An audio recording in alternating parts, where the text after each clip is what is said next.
뭐 중요한 부분을 그동안 놓치고 계셨던 것 같은데요. 이게 뭐 당연히 먼저 살펴야 될 부분인데 그동안 이걸 뭐 생각을 못 하셨던 것 같아요, 보니까. 지금 질문 주신 내용이죠, 뭐. 당연히 그 두 사람 간에 잘못돼가지고 명도가 안 되게 되면 나 어떡하나 이런 생각을 하셔야 될 거 아닙니까? 그걸 못하고 지금 하셨으니까 미스죠, 그만큼.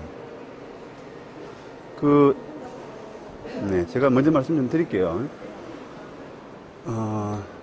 그 두 사람 사이에 권리금 뭐 주고받을 거라 이 생각은 하셨죠, 그죠? 예.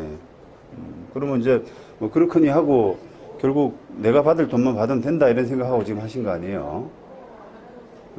근데 이제 그거를 지금 기존의 사람이 김 사장, 새로 들어온 사람이 박 사장 이런 뜻인가 보죠, 그죠? 새로 들어올 사람이고 그러니까요. 근데 이제 그 새로 들어올 박 사장하고 기존의 김 사장하고 뭔가 또 트러블이 일어나게 되면은 명도를 안 해주거나 이런 문제가 당연히 생길 거 아닙니까?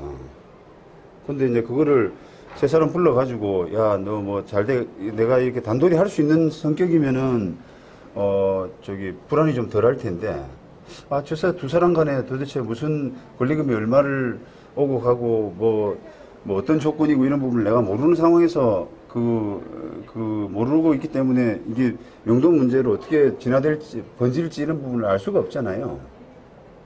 그죠? 그러니까 이제 그거를 해결하려고 그러면 근본적인 해결책은 박 사장하고 체결하는 임대차 계약서에다가 지금 김 사장하고 이렇게 임차권 양도 양수 하는 문제로 자기가 하고 있기 때문에 명도 문제는 임대인의 책임이 아니다. 이런 부분을 적어 놓으셔야 되는 거예요. 그게 근본적인 해결이죠, 결국은. 근데 만약에 이제 그게 더 넘어서서 나는 뭐 김 사장이 권리금 주고받고 이렇게 자기가 받고 자기 마음대로 돈 받고 그 사람한테 휘둘리는 건 나는 싫다. 내가 건물주로서 왜 내가 뭐 그런 내 건물을 갖다가 권리금 주고받고 이런 걸 해줘야 되느냐. 더구나 10년 이상 지난 사람인데 이렇게 생각하면 다른 문제죠, 이제. 뭐 그분 영업하신 지가 20년 이상 됐으면은 현행법상으로 뭐 더 하겠다 이런 보고는 못 받거든요. 10년 갱신 요구권이기 때문에. 다만 이제 권리금 회수 청구권이 있지 않습니까? 그렇죠. 이게 원칙 예외가 없는 한은, 이게 예외라는 것은 이제 뭐 3번 연체한 적이 있다든지 이런 것들. 예외가 없는 한은 기본적으로 이제 그런 10년 이상 한 분들도 권리금 회수 청구권이라는 게 있거든요. 권리금 회수 청구권이라는 게 주인한테 달라고 하는 권리가 아니라 지금처럼 다른 사람한테 받아 나가겠다라고 하는 그런 권리죠.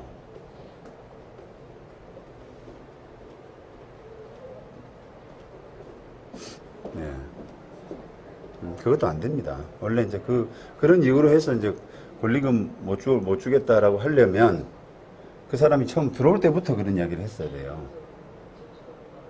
예. 그러니까 이제 그런 경우가 아니기 때문에 지금 현재 시점에서 내가 건물 리모델링 해야 된다 이렇게 말씀하시고 싶은 거 아니에요. 그거 가지고는 권리금 거부하기는 좀 힘들어요. 근데 이제 그렇게 되려 그러면 생각할 게 되게 많습니다. 지금 현행법상 법이 이제 권리금 회수 청구권이 인정이 된 게 2015년도에 들어와가지고 인정이 되면서 여러 가지 이제 판례들이라든지 이런 부분들이 나오고 있거든요. 나름대로 이제 법이 조금, 약간 부실하게, 두루뭉술하게 이렇게 만들어져 있다 보니까 그런 부분을 임대인하고 임차인하고 어떻게 이제 균형 잡히게 해석할 거냐라고 하는 부분에서 대법원 판례가 조금씩 나오고 있단 말이에요. 그래서 지금 이제 말씀하신 것도, 이게 10년 이상 된 사람이고, 또 나는 리모델링도 해야 되고 하는데, 그러면 뭐 그런 사람도 권리금 보장해 줘야 되느냐라고 하면은 일단은 보장해 줘야 된다. 그러면 내가 어떻게 해야 되느냐라고 하면은, 들어오는 사람한테, 내가 조만간에 이제 권리금, 리모델링 해야 될 수도 있으니까, 그거는 참작하고 들어와라. 라고 정도 이야기할 수 있는 권리는 있다, 이 말이에요. 간단하게 이야기하면.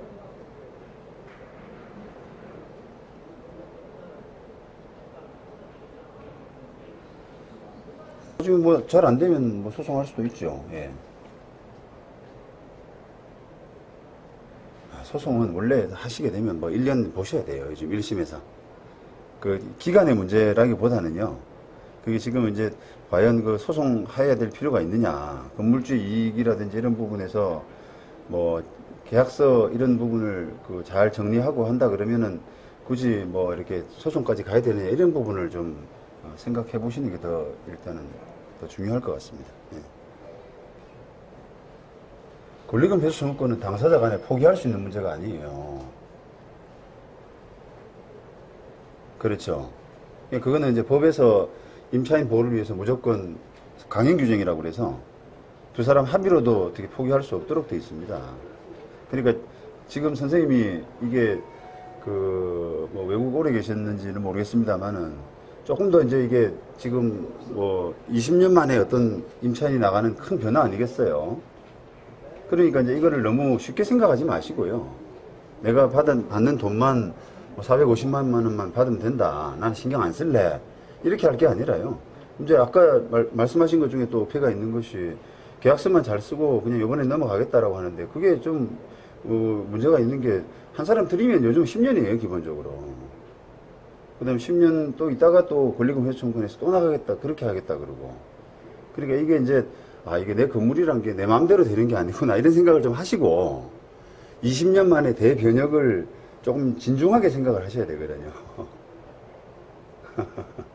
그러니까 조금 이제 어저께죠. 어저께 뭐 상담 드릴 때는 그냥 이 사람하고 계약서 쓰는 걸 전제로 해가지고 재순화해 이렇게 단순하게 생각하니까 간단했지만 이제 오늘 이야기가 나면서 이거 내가 생각을 다시 해야 되나 이런 생각도 좀 하셔야 되고 그런 거죠. 좀 어떻게 보면.